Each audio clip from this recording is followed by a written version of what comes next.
নিশানা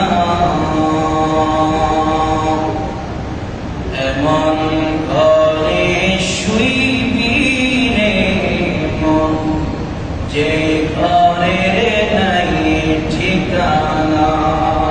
আল্লাহুম্মা সাল্লি আলা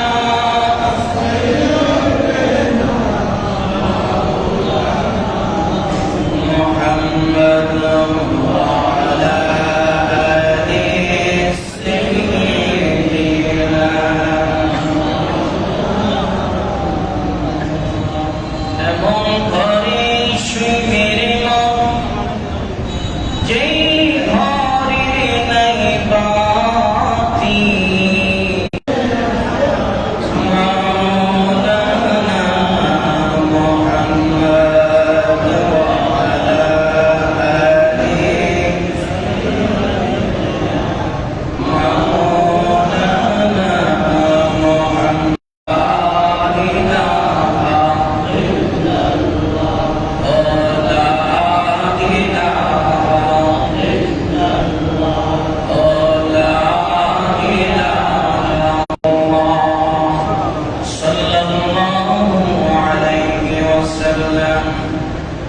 উপস্থিত ঐতিহ্যবাহী আগ্রাবাদ ব্যাপারীপাড়া কেন্দ্রীয় শাহী জামে মসজিদের সম্মানিত মুসল্লিয়ানে কিরাম, মুরব্বিয়ানে ইসলাম, রাহিমানি ওয়া রাহিমাকুমুল্লাহ, সকলের খেদমতে আরজ করছি আমার মুহাব্বতপূর্ণ সালাম। আসসালামু আলাইকুম ওয়া রাহমাতুল্লাহি ওয়া বারাকাতুহু। সর্বপ্রথম মহান রব্বে করিম আহকামুল হাকিমের দরবারে শুকরিয়া জ্ঞাপন করছি যে মহান আল্লাহ জাল্লা শানুহু আমাদেরকে আজকে পবিত্র এশার নামাজ আদায়ের পরে আমাদের হায়াতের বাজেটকৃত সময় থেকে কিছু মহামূল্যবান সময় আমরা আল্লাহর ঘর মসজিদে ব্যয় করতে পারছি এবং কোরআন ও সুন্নাহ থেকে কিছু কথা শ্রবণ করার জন্য আল্লাহ পাক আমাদেরকে তার ঘরের মেহমান বানিয়েছেন। সেই মহান রব্বে করিমের কুদরতের কদমের মধ্যে অসংখ্য অগণিত শুকর ও সুজুদ আদায় করে শুকরিয়া গান আমরা সকলে বলি আলহামদুলিল্লাহ। তার পাশাপাশি শুকরিয়া আদায় করছি, প্রশংসা তারিফ করছি দো জাহানের বাদশা নবী শামসুদ দুহা বদরুদ দুজা নূর হুদা ফখরুল ওয়ারা নবী মুহাম্মদুর রাসূলুল্লাহ সাল্লাল্লাহু আলাইহি ওয়াসাল্লামের প্রশংসা করছি, যেই নবীজির প্রশংসা বিরতিহীন ভাবে বিরামহীন ভাবে আমার নবীর প্রশংসা করছেন। যিনি প্রশংসা করছেন তার নাম কি বলুন? আল্লাহ। আরেকটু মহব্বতে বলুন তার নাম কি? আল্লাহ। এই জন্য আল্লাহ পাক কোরআনুল কারীমের মধ্যে বলেছেন ইন্নাল্লাহা ওয়া মালাইকাতাহু ইউসাল্লুনা আলান নবী ইয়া আইয়ুহাল্লাযীনা আমানু সাল্লু আলাইহি ওয়া সাল্লিমু তাসলিমা। চিৎকার দিয়ে বলুন সুবহানাল্লাহ। আল্লাহ পাক বলছেন যে নিশ্চয় আল্লাহ এবং তার ফেরেশতারা ইউসাল্লুনা আলান নবী, তার হাবিবের উপর দুরূদ শরীফ পড়েন। ইয়া আইয়ুহাল্লাযীনা আমানু, হে ঈমানদারগণ, সাল্লু আলাইহি ওয়া সাল্লিমু তাসলিমা, তোমরা আমার রাসূল পাকের উপর দুরূদ শরীফ পড়ো। সুবহানাল্লাহ। রাসূল পাকের প্রশংসা করলে স্বয়ং খুশি হয় আল্লাহ। সুবহানাল্লাহ বলো। নবীর প্রশংসা করলে খুশি হন কে? আল্লাহ। এজন্য আল্লাহ রাব্বুল আলামিন কোরআনুল কারীমের মধ্যে সূরাতুল ইনশিরাহের মধ্যে আল্লাহ রাব্বুল আলামিন বলেছেন ওয়া রাফা'না লাকা যিকরাকা ইয়া রাসূলুল্লাহ ইয়া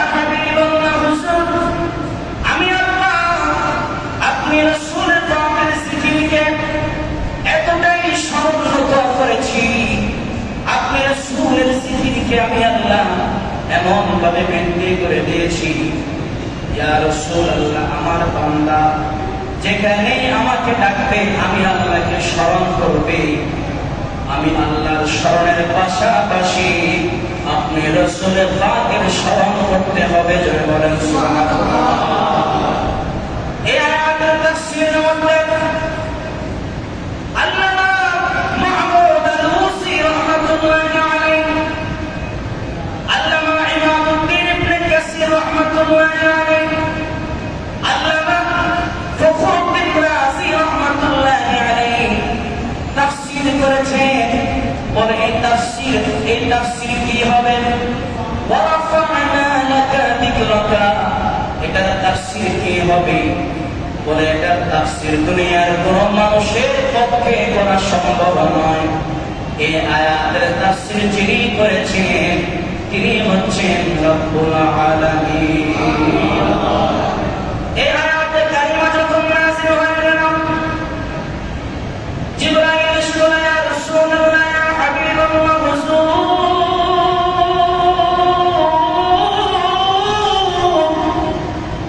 ও মায়ের নবী, আল্লাহ বলেছেন ওয়া রাফা'না লাকা যিকরাকা, আমি আপনার জিকিরকে সমুন্নত করেছি।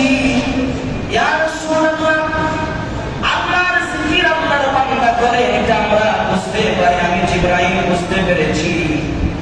কিন্তু আল্লাহর জিকিরের সাথে সাথে আপনি রাসূলের জিকিরকে অ্যাড করেছেন, আপনি রাসূলের জিকিরকে সমুন্নত করেছেন, এই অর্থটা তো আমি বুঝলাম না। আমার নবী বললেন আল্লাহু আ'লাম। এই আয়াতের তাফসীর আমার আল্লাহ ভালো জানেন। জিবরাইল বলে আমি তো বলে সিদরাতুল মুনতাহার মধ্যে চলে গেলাম, আল্লাহ আমার জানার ভাষা ওয়া রাফা'না লাকা যিকরাকা, আপনি আল্লাহর জিকিরের সঙ্গে নবীর জিকির কিভাবে বৃদ্ধি করেছেন। আমার আল্লাহ বলেন ইয়া মুহাম্মাদ ইযা যুকিরতু যুকিরতা মাই, ও মুহাম্মদ সাল্লাল্লাহু আলাইহি ওয়াসাল্লাম, আমার বান্দা নামাজ পড়বে আমার জন্য, নাওয়াইতু মুসাল্লি লিল্লাহি তাআলা, নিয়ত করবে, মুতাওয়াজ্জিহ হবে খানে কাবার দিকে, নামাজ পড়বে আমি আল্লাহর জন্য। হুজুর, ওই নামাজের মধ্যে যদি আপনি রাসূলকে সালাম না দেন, আমি আল্লাহ আমার বান্দার একটা সিজদাও কবুল করব না। যতক্ষণ আমার বান্দা নামাজের মধ্যে আপনি রাসূলকে সালাম দিবে, সালাম দিতে দেরি হবে, আমার বান্দার ওই নামাজটা আমি আল্লাহর দরবারে কবুল হতে দেরি হবে না। আল্লাহ, তোমার নবীর নাম আর কোন জায়গার মধ্যে তুমি বৃদ্ধি করেছো? জিবরাইলকে আমার আল্লাহ বলেন, ও জিবরাইল, আমার বন্ধুর নাম কোথায় নাই? নামাজের মধ্যে আমার নবীর সালাম, আযানের মধ্যে আমার নবীর নাম, ইকামতের মধ্যে আমার নবীর নাম, কোরআনের মধ্যে আমার নবীর নাম, হাদিসের মধ্যে আমার নবীর নাম। শুনে রাখবে জিবরাইল, শুধু তাই নয়, জান্নাতের প্রতিটি দরজা জানালার মধ্যে আমি আল্লাহ আমার বন্ধুর নাম মোবারক দিয়ে সাজিয়েছি। জয় বলেন সুবহানাল্লাহ। মদিনা মদিনা আশিক মুমিনের ঠিকানা। এজন্য একজন শায়ের বলেছে যে তুমি নামাজ পড়তে পড়তে যদি কপাল দাগ করো, এই নামাজ কাজে আসবে না। কারণ পৃথিবীর এমন কোন জায়গা নাই যেখানে ইবলিস সিজদা করে নাই। আল্লাহ পাক বলেছেন ওয়া ইয কুল্লা লিল মালাইকাতি ইসজুদু লিআদম ফাসাজাদু ইল্লা ইবলিস। আল্লাহ বলেছেন হে ফেরেশতারা আমার আদমকে সিজদা করো, তখন শয়তান যুক্তি দিয়েছে ক্বালা আনা খায়রুম মিনহু, আল্লাহ আমি তো আদম থেকে শ্রেষ্ঠ, কারণ খালাকতানি মিন নার ওয়া খালাকতাহু মিন তিন। আল্লাহ আপনি আদমকে বানিয়েছেন মাটি দিয়ে, মাটির তলা যত উপরে মারা হোক না কেন ঘুরে ফিরে ওই মাটির তলা নিচের দিকে আসে। আর আগুন যত গর্তের মধ্যে জ্বালিয়ে দেওয়া হোক না কেন, আগুনের ধোঁয়া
ফেরেশতাগুলোকে সিজদা করার জন্য বলেছেন। কেন?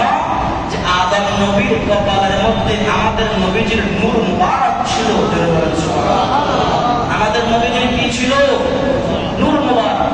এই জন্য আল্লাহ তাআলা বলেছেন, বান্দা নামাজ পড়ো, রোজা রাখো, ওযু করো, হজ করো, যাকাত দাও, যা ইবাদত তুমি করবে, ওই ইবাদতের মধ্যে যদি আমার মুস্তাফা না থাকে, তোমার ওই ইবাদত কোনোদিন কবুল হবে না।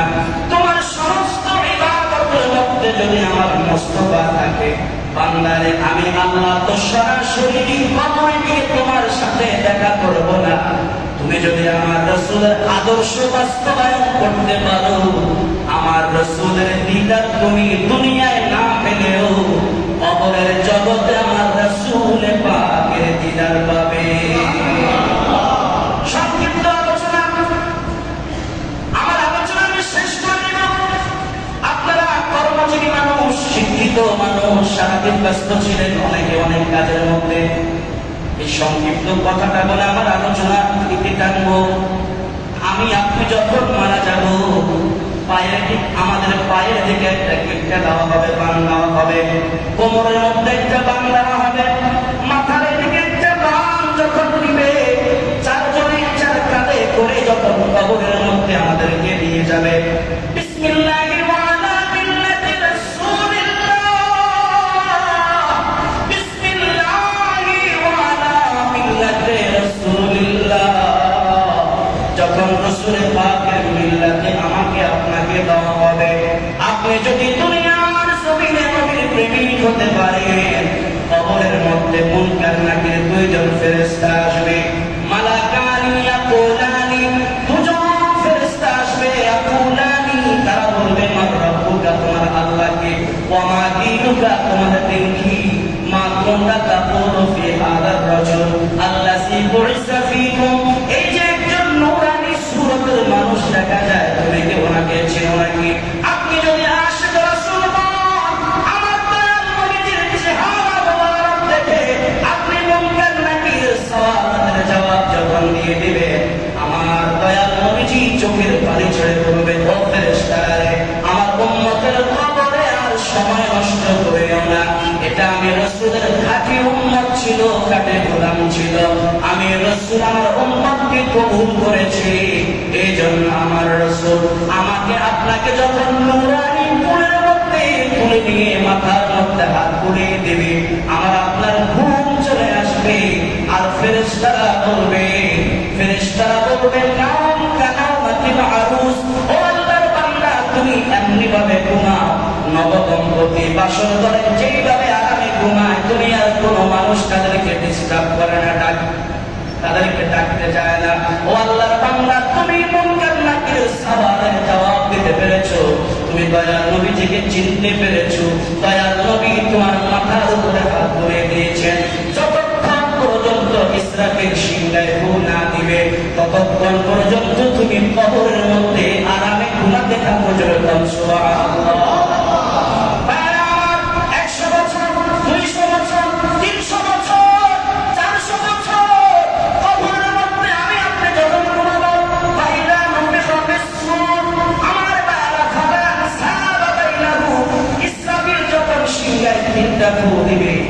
ফু দেওয়ার পরে কবর থেকে উলঙ্গ হয়ে, পোশাকবিহীন হয়ে, বস্ত্রহীন হয়ে সব মানুষ যখন হাসরের ময়দানের দিকে ছুটবে, মাথার আধা হাত উপরে যখন সূর্য 12টা মুখ দিয়ে তাপ মারবে, মাথার মগজগুলি টক টক টক টক করতে থাকবে।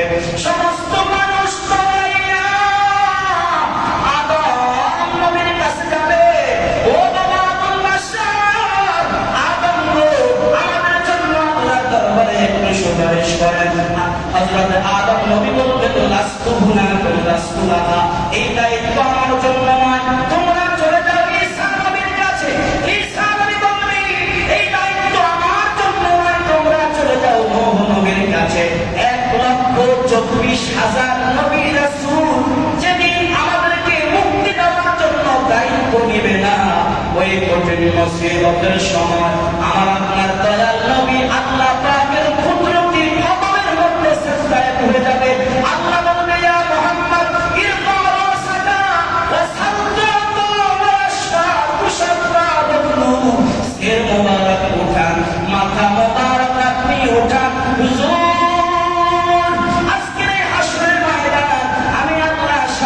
দিচ্ছি আপনি নবীর জন্য, আপনি যা বলবেন তাই গ্রহণ করা হবে।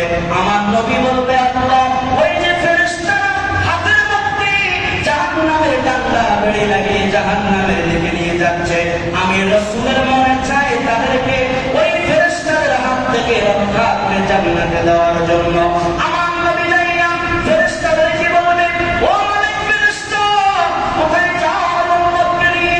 মালিক ফেরেশতা বলবে, ইয়া রাসূলুল্লাহ ইয়া হাবিবাল্লাহ, আপনার উম্মতের নেক কম হয়েছে, দর বেশি হয়েছে, গুনাহ বেশি হয়েছে। বলে কিভাবে বুঝলাম? বলে ইয়া রাসূলুল্লাহ মিজানের পাল্লায় ওজন করেছি। আমার নবী বলবে, ও মালিক ফেরেশতা আমার সামনে আবার একটু ওজন করো। আমার দয়াল নবীর সামনে যখন আবার ওজন করা হবে, আমি দুনিয়ার জমিনে নবীর উপরে যতবার দুরূদ শরীফ পড়েছি, এই দুরূদ শরীফের আমলগুলি কাগজ বানিয়ে আমার নবী মিজানের পাল্লার মধ্যে যখন দিবে, সঙ্গে সঙ্গে মিজানের পাল্লার মধ্যে আমার আপনার নেকের পাল্লা ভারী হয়ে যাবে, বদরের পাল্লা হালকা হয়ে যাবে। আমার নবী বলতে ফেরেশতারা রে ছেড়ে দে, ছেড়ে দে, এটা আমার উম্মত দুনিয়ার জমিনে সর্বদাস্ততার মধ্যে দিয়ে হলেও আমি রাসূলের পাকের উপর দুরূদ শরীফ পড়েছে। জোরে বলেন সুবহানাল্লাহ। এজন্য রাসূল পাকের দুরূদ শরীফের দাম আছে কিনা? জোরে বলেন আছে কিনা? এজন্য আপনারা যখনই সুযোগ পাবেন, হাঁটতে বসতে উঠতে আপনারা নবীজির দুরূদ শরীফ পড়বেন, দেখবেন একদিন হঠাৎ ঘুমের ঘরে দয়াল নবীজির দিদার নসিব হয়ে যাবে। দয়াল নবীজির দিদার যদি নসিব হয়ে যায়, আমার আল্লাহ বলেছে, হে জগৎবাসী, হে দুনিয়াবাসী, ঘুমের ঘরে যদি আমার রাসূলের দিদার তোমাদের নসিব হয়ে যায়, মনে রেখো আমার নবীজির দিদার যে পেয়েছে সে মূলত হাকিকতে আমি আল্লাহকে দেখেছে। কারণ আমার নবী বলেছেন, আনা মিরাতুল্লাহ, আনা মিরাতুল্লাহ, আনা মিরাতুল্লাহ, আমি রাসূল হচ্ছি আল্লাহ দেখার আয়না। সুবহানাল্লাহ। এজন্য বেশি বেশি দুরূদ শরীফ পড়বেন, সালাত ও সালাম দিবেন। নবীজির দিদার যদি নসিব হয়ে যায়, আপনার জন্য জাহান্নামের আগুন হারাম হয়ে যাবে। আবু দাউদ শরীফের মধ্যে এসেছে, কোন ব্যক্তি যদি আমার নবীকে স্বপ্নে দেখে, যে নবীকে স্বপ্নে দেখেছে তাকেও যদি কেউ বাস্তবে দেখে, তার জন্য আল্লাহ জাহান্নামের আগুনকে হারাম করে দেয়। আমার ভাইয়েরা, আমি মেহমান হিসেবে আপনাদের আজকে মুসাফির হিসেবে আসুন আমরা দয়াল নবীকে একটু দাঁড়িয়ে সালাম দিয়ে এরপরে মুনাজাত করব।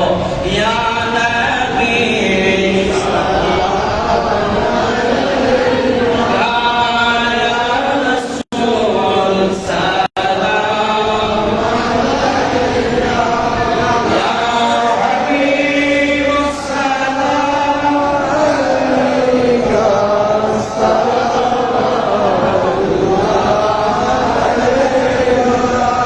কেমন জানি শোনা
মারলো যে পাথর কাফেরে,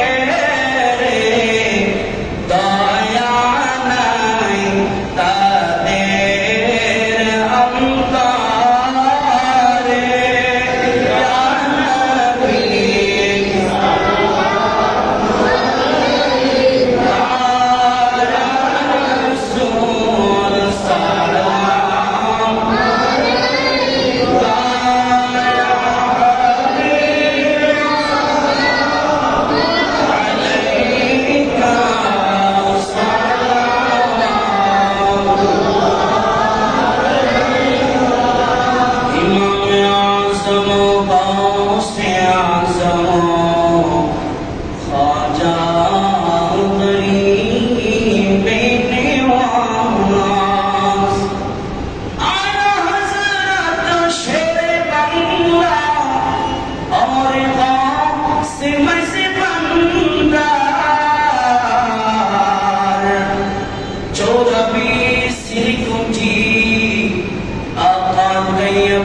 ইয়া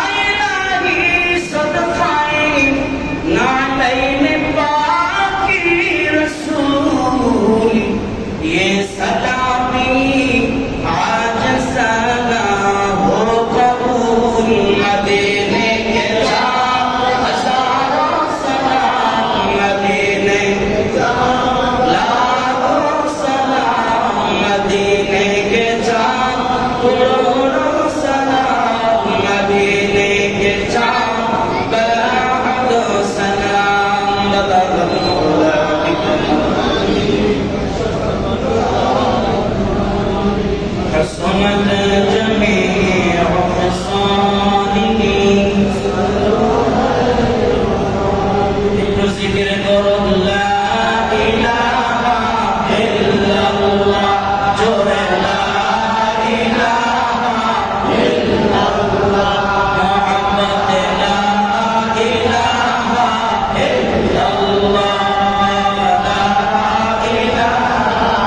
হাসপাতালের মধ্যে বিছানার মধ্যে নিজের ঘরের মধ্যে অসুস্থ হয়ে পড়ে আছে।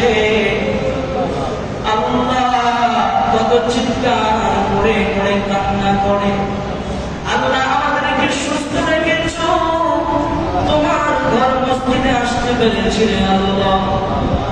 আল্লাহ আজকের এই মজলিসের মধ্যে, আল্লাহ আজকের এই মোনাজাতের মধ্যে আমার টানি পাকা মুরব্বী বাবারা হাত তুলেছেন আল্লাহ।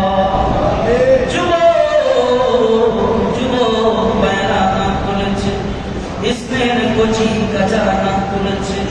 আল্লাহ যার দুইখানা হাত তোমার দরবারে পছন্দ হয়, ওই দুইখানা হাতের উসিলায় আমাদের জীবনে সমস্ত গুনাহগুলো মাফ করে দাও আল্লাহ। ওয়াজ নসিহত কোরআন হাদিস থেকে যা কিছু করেছি আল্লাহ, জিকির আজকার যা কিছু করেছি, আমাদের রুকু, আমাদের সিজদা, আমাদের তাসবিহ তাহলিল যা কিছু করেছি, ভুল ত্রুটি বেয়াদবি ক্ষমা করে দিয়ে তোমার আলিশান রাস্তার বারে কবুল করে দাও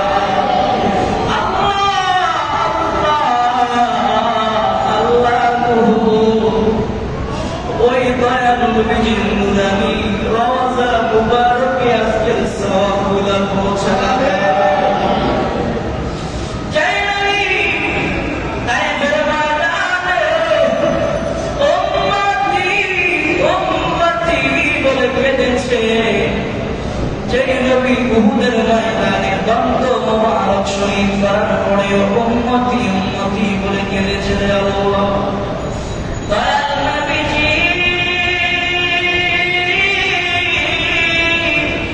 এতিম নবী, মায়ার নবী, উহুদের ময়দানে দন্ত মোবারক শহীদ করে রক্তের ভিতরে মাথা হয়ে পড়ে আছে আল্লাহ। জিবরাইল এসে ডাকে বলে, ইয়া রাসূলুল্লাহ, দন্ত মোবারকটা কেমন লাগে গো নবী? আমার দয়াল নবী কেঁদে কেঁদে বলেছেন, জিবরাইল দাঁত ভাঙার ব্যথা কেমন লাগে জিজ্ঞাসা করলাম, মাথা ভাঙার ব্যথা কেমন লাগে জিজ্ঞাসা করলাম, উম্মতের ব্যথা কেমন লাগে জিজ্ঞাসা করলাম।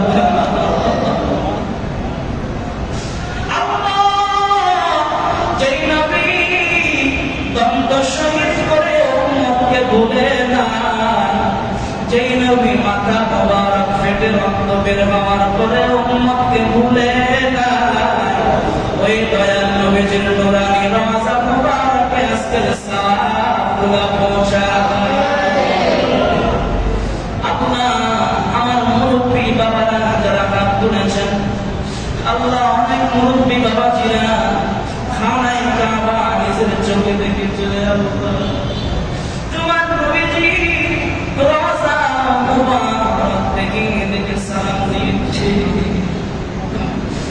আল্লাহ। তোমার নবী বলেছেন, মান যারা কবরি ওয়াজাবাত লাহু শাফাআতি।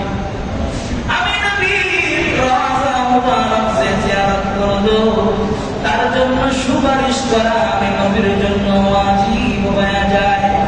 আল্লাহ সবাই জোরে বলেন আল্লাহ, আরো জোরে বলেন আল্লাহ।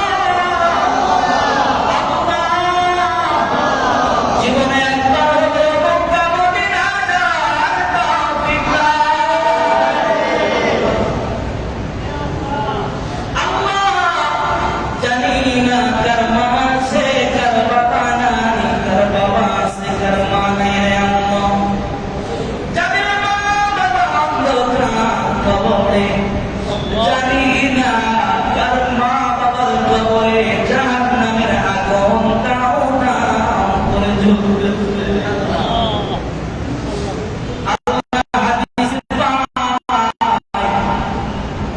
একজন ভিক্ষু, একজন অসহায় যেমনি ভাবে ভিক্ষা করার জন্য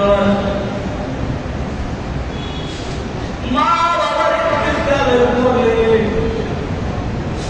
মা বাবার রূপ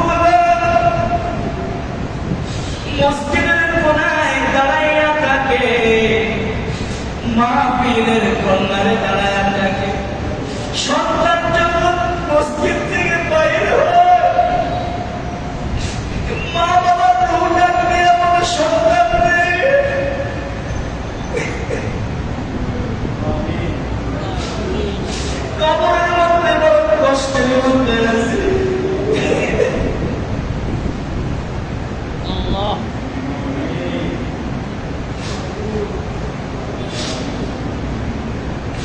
আল্লাহ মা বাবার বয়সে সন্তানকে ডাকতে থাকে রে আল্লাহ।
অনেক ঐতিহ্যবাহী মসজিদ।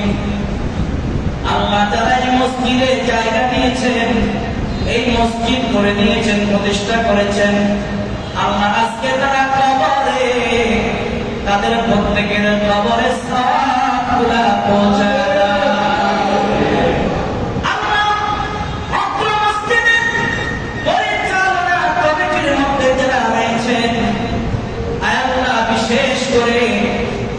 সর্বস্তরের মুসলমানের কেরামগণ যারা আছেন, আল্লাহ সকলের হায়াতের মধ্যে, রিজিকের মধ্যে, ইলমের মধ্যে বরকত নাযিল করে দাও। আল্লাহ এই এলাকার মধ্যে যতগুলি কবরস্থান রয়েছে, আল্লাহ মেহেরবানি করে সকলের কবরে কবরে আজকের মিলাদের সওয়াবগুলো পৌঁছায় দাও। আল্লাহ বিশেষ করে ইয়াকুব রহমাতুল্লাহি আলাইহি মাজারে পাকে সওয়াবগুলো পৌঁছায় দাও। আল্লাহ এই এলাকার যুবক ভাইদেরকে নামাজি বানায়া দাও। এই এলাকার যুবক ভাইদেরকে নামাজি বানায়া দাও। এই এলাকার যুবক ভাইদেরকে মা বাবার বাবা বানায়া দাও। আল্লাহ এই এলাকার যুবক ভাইদেরকে হযরত ওমরের মতো নবীর আশিক বানায়া দাও। এই এলাকার মা বোনদেরকে কবুল করে নাও। এই এলাকার মা বোনদেরকে আল্লাহ পর্দার সাথে হযরত মা ফাতেমা যেভাবে চলেছেন, রাবেয়া বসরি যেভাবে চলেছেন, মা আয়েশা যেভাবে চলেছেন, আল্লাহ এই এলাকার মা বোনদেরকে ওনাদের মতো জীবন যাপন করার তৌফিক দান করে দাও। আশাকারী মনের আশা, আশা